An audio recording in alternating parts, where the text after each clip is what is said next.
What's up, everybody? Good morning, good afternoon, wherever you are, and welcome to the Altitude Show. This is Elevation Journal number 10, and I'm your host, Dave Brinker. I've been out for about 10 days, roughly, spring break and some other travel. I took the family to Central Oregon, which is one of my favorite places on earth. Highly recommended if you've never been there. Bend, Sun Rivers, Sisters, that whole area is amazing. We went over there and played in the snow. Had a good week, and then I also had to go to Bozeman, Montana twice in the last 10 or 14 days for business-related stuff, which has all been absolutely amazing. I can't wait to tell you guys, spoiler alert, about some of the new products we're launching at Peaks Equipment. I can't right now, otherwise my business partners will get really mad at me, but we have some awesome shit coming out. So get ready, world. All right. First and foremost, thank you to Stealthy Hunter Nutrition for sponsoring this segment of the podcast. I use Stealthy Hunter Nutrition every single day, whether that's a protein shake in the morning with their bone broth protein. Chocolate's my favorite. But actually, the product that I use the most is the E-Charge that I put in my water, which is basically just electrolytes without all the junk and artificial sugar and shit like that.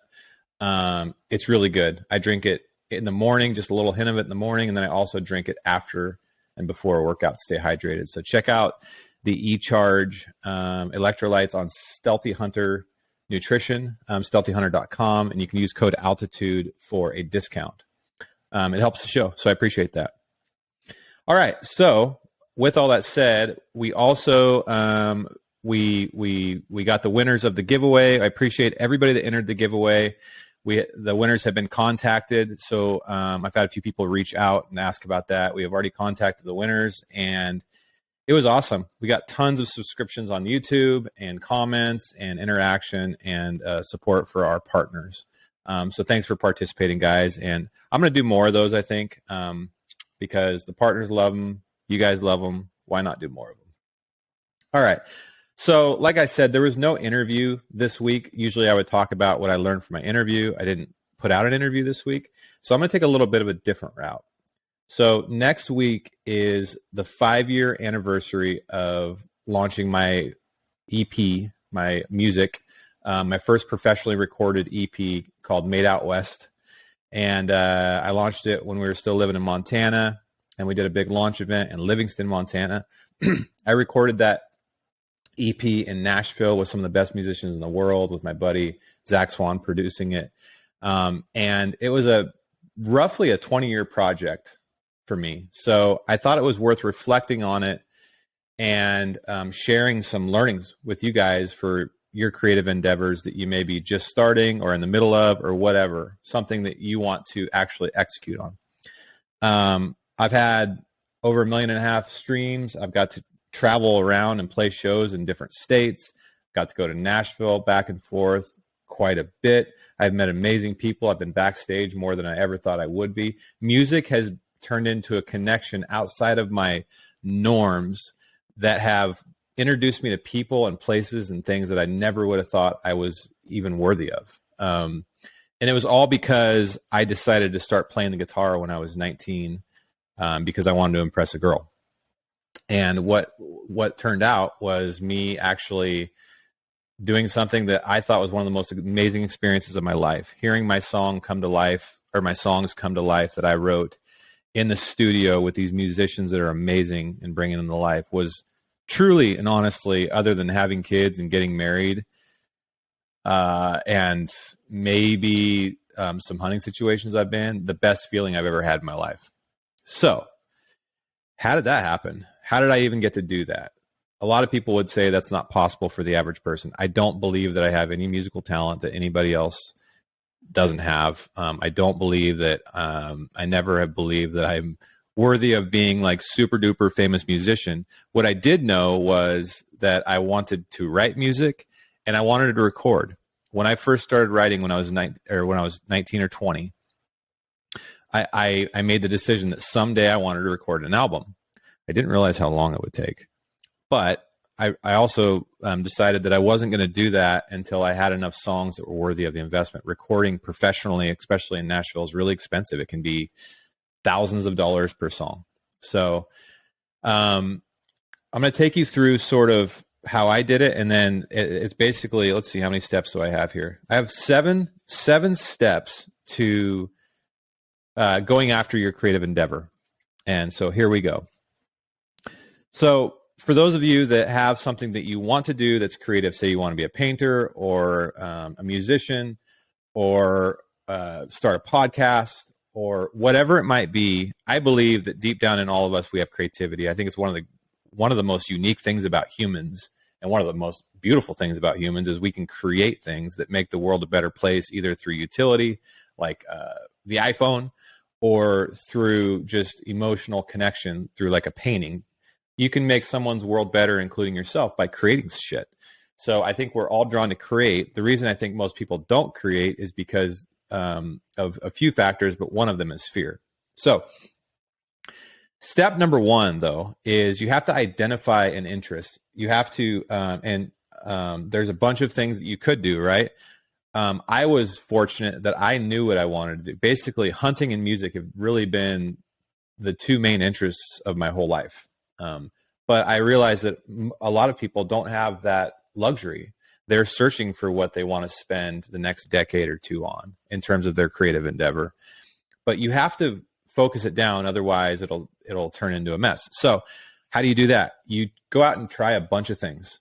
If you don't know what you want to focus your time on for your creative endeavor, you go out and try a bunch of things. You basically date creativity. You go out and you just try painting, try playing music, try doing jujitsu, try whatever it might be, and find what sticks. And if nothing sticks, keep looking until something does stick. I would say two things with that. One, to identify your interest. One, if it scares you, good. If it doesn't scare you, bad. If something scares you, that simply means that it's outside of your comfort zone. It doesn't mean, especially in creativity, that it's going to kill you. I'm not saying don't go out and do anything dangerous that's going to kill you. But in terms of creative endeavors, if it scares you, that's good. If it doesn't scare you, that means that you're probably already doing a version of it or something. It's in your comfort zone. So, and in order to grow or get really good at something, it's got to be outside your comfort zone. Okay, so identify your interest. If it scares you, good. If it doesn't scare you, bad. All right. Number two is, once that interest is identified, you have to start. You have to start somewhere. What a lot of people do is they get paralyzed by analysis. How I started was, once I learned I wanted to play the guitar, and actually I wanted to learn one specific song, Every Rose Has Its Thorn, and I played it to the girl that I had a crush on. And that was like the start of my music, I don't know, whatever you want to call it, journey, for lack of better terms, super cliche. But, and then I wanted, well, how did I learn that? I bought chord books. I watched CMT. I watched videos. I went and watched people perform. I watched with their hands. I'm a pretty visual learner. So, a lot of visual learning. I mean, I absolutely sucked. So in order to start, you have to realize you are going to suck. You're going to suck really bad. You're going to be embarrassingly bad. When you look back on that moment, you're going to laugh at it and realize how bad you were. And guess what? That is totally okay. In fact, that's a good sign that you're actually starting something new. It's not something that should detour you. There's more people that will support you than you think. So as you're starting, find the people that will support you and fuck those that criticize you. So that's number two, is start, get going. You're going to suck. That's good. That's not bad. Embrace the suck. Be a student. Find the people that will support you. Use that as fuel, and fuck the people that criticize you, unless it's constructive criticism, which we can get to later. All right. So step number three, once we've identified our interest and we've just started. If it's music, you bought a frickin' guitar and a chord book. Whew. All right. We're on the journey. All right. Next part, number three, obsess over it. Read, practice, YouTube, TikTok, Instagram, ask questions, find mentors. Literally, if this is, most of the time, this is going to be a hobby. So obviously find those moments, and it could be 5 minutes a day, 20 minutes a day, 30 minutes a day, 3 times a week, 2 times a week, whatever it is for you. Everybody has a different situation. In those moments, obsess over it. and realize that you're not even remotely close to perfecting it. So all you're looking for is just little bumps, little baby steps to improve. And you're going to have some days you feel like you even suck more than you suck. And you're going to have days where you're like, wow, that was really cool. I learned a new chord, or I learned a new color variation, painting, or whatever the endeavor is. But in those moments, obsess over it and look for those little wins, but also realize it's going to be a roller coaster. All right. So we've identified our interest. We've started. We're just doing it. And the time that we get, we're obsessing over it. We're learning. We're a constant student. All right. So number 4, make it scary as hell. And what I mean by that is you have to go outside your comfort zone to improve. So what will happen is like if you want to get good at the guitar or singing or something like I wanted to, you'll get a guitar and you'll go home and you'll learn a few chords, and then you'll have like these 3 or 4 little intros to songs, or like one song you can kind of almost make it through, and you're good. You can kind of lean on those for a while, and people, every new person you show your intro to whatever song, they're really impressed by that. But you're not growing. You're just getting good at a couple things. And that's fine. But what I want you to ask yourself is, what's the next thing I could try that really scares the shit out of me? And the guitar, it's bar chords, right? Bar chords are like really hard to learn, and no one wants to start learning them because they suck. But once you learn them, they're pretty easy. Okay, so find those little scary things. You can be like, that's really scary to me, which should serve as a reminder that maybe is something you should try. So make it scary. For me, that was going and doing open mics. I sucked at singing and I sucked at the guitar, but I went to, I don't even know how many, every open mic I could find in my area. At the time we were in California. So I was going to open mics all over the place in Northern California. And I was playing these really shitty songs that I wrote, or covers or whatever. And I was asking for if people would let me come up on stage if there was a band playing, and if I could play a cover song, with them.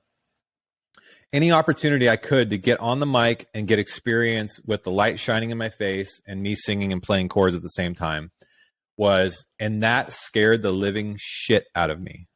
And sometimes it was really embarrassing. I forgot lyrics. I missed thousands of notes. All the things happened. But guess what? I didn't die. And everything was okay. So make it scary. Find those little moments that scare you. Take advantage of those as growth. Push yourself, because that's the only way we're going to get better. So we've identified our interest. We've started. We're obsessing over it. We're making it scary. We're pushing ourselves. Number 5 is be real. Be authentic. Don't try to do what other people are doing, from the sense of, like, you can copy people to learn, but when it comes down to, like, if you're going to write your own song, or you're going to, paint your own painting, make it you. The chances of you being you is 1 in billions. I don't know how many billions, but it's billions. Think about that. There's no other you on the face of the planet. There never will be, and there never has been. There's stories and creativity and color that exists inside you that no one has access to. That is your unique power. Use your instrument or your creative endeavor to channel that and make it your own. One of the biggest lessons I've learned in the songs that I've released publicly is my number 1 song is Altitude. If you haven't listened to that song, Altitude is the most real song I've ever written and released. It's just, I almost didn't even release it because I thought it was too niche, wasn't commercial, wasn't all these things, right? And people will be like, I don't know, man. No one wants to hear about the mountains and elk and coyotes and, all those things. But what I learned is the songs that I put out that seems like everybody likes, ooh, that could be on the radio. That's really commercial. Those are the songs that they don't do well with me. They don't do well. The song that was actually really me really connects to my audience in an authentic way that can't really be articulated. So don't be scared. In fact, embrace being uniquely you, even though it may seem like it's not the right move. My guess is most of you are not trying to do whatever this thing is for a living. There is a caveat to what I just said. If you are doing it for a living, if you're a songwriter and you're trying to make your living, you're trying to write songs for other people that make you money. That is a different story. Okay. I can talk about that in another podcast. But if you're just doing this endeavor for you for personal growth, to fulfill, give you purpose as a hobby. Don't worry about all that shit. Be you, be real. All right. So we've identified our interests. We've started. We're obsessing over it. We're making it scary. We're being authentic. Now, the next part is stop putting so much pressure on yourself. This takes time. Time. From the moment I started playing guitar when I was 19 to the moment I actually publicly released an album was 19 years. 2 decades. So my general rule of thumb of if you're going to start something new and you want to get good at it and you want to actually produce something you're really, really proud of, it's a 10-year goal. It takes 10 years. Unless you're just an idiot savant that's like a genius, but that's pretty rare. Most of us takes 10 years. I just started jiu-jitsu 6 months ago. I think it's 10 years to a brown belt or a black belt, 15 years probably to a black belt. That's just the way it is. And that's just going at a fairly average pace. And so take the fucking pressure off yourself, you guys. Plateaus are going to happen, highs, lows. Just stay the course. Keep doing the first 5 steps. Excuse me, don't keep doing the first 5 steps, but keep working the process, keep practicing, obsessing. And over the course of time, you'll see improvement. It's like a line graph that slowly goes up, but there's peaks and valleys. That's how your journey is going to be with this creative endeavor. And it's going to be really frustrating, but also really fulfilling, which takes me to the last part. This is number 7. So we've got our thing. We've started it. We're obsessing over it. We're pushing past fears. We're being authentic. We've got realistic goals. This is a 10-year project. Here's the deal. Number 7 is you have to enjoy the process or this is a complete waste of time. Because my guitar teacher told me in college that there is no there. There doesn't exist. You will never get there. People will be like, I just can't wait till I get there. That doesn't exist. Yes, there's like in jiu-jitsu, there's belts. Yes, in music, there's like a record deal or money or fame or whatever. But the real there is the process, because statistically, you are not going to get rich and famous and be the greatest person at whatever you're doing on earth. But that's okay. And you also might be. I'm a big believer in fucking the odds. But even then, you have to like the process. Otherwise, you're going to quit. There's no doubt about it. You're going to quit. So don't make it about money or fame or notoriety. Make it about, this is what I like doing, and really enjoy the purpose and let the results come on their own and realize there's no there. So that's 7 steps to, I think, like a creative guide into enjoying and getting good at a creative endeavor on the 5-year anniversary of my album Made Out West. So let's just run through those one more time, okay? Number 1, identify your interest. Number 2, just do it. Start. Number 3, obsess over it. Take any moment you get, any minute you get to work on it. Number 4, make it scary. Find those little fearful things, push past them, challenge yourself. Number 5, be real, be authentic, be uniquely you. Number 6, know that be realistic with time. This is probably a 10 to 20-year project. Number 7, enjoy the process, otherwise you are screwed. And there is no there. So that's the 7 things that I wanted to pass along to you guys, because I can tell you, like I said, doing that album and starting to play music, even though it was way outside my comfort zone, is and was one of the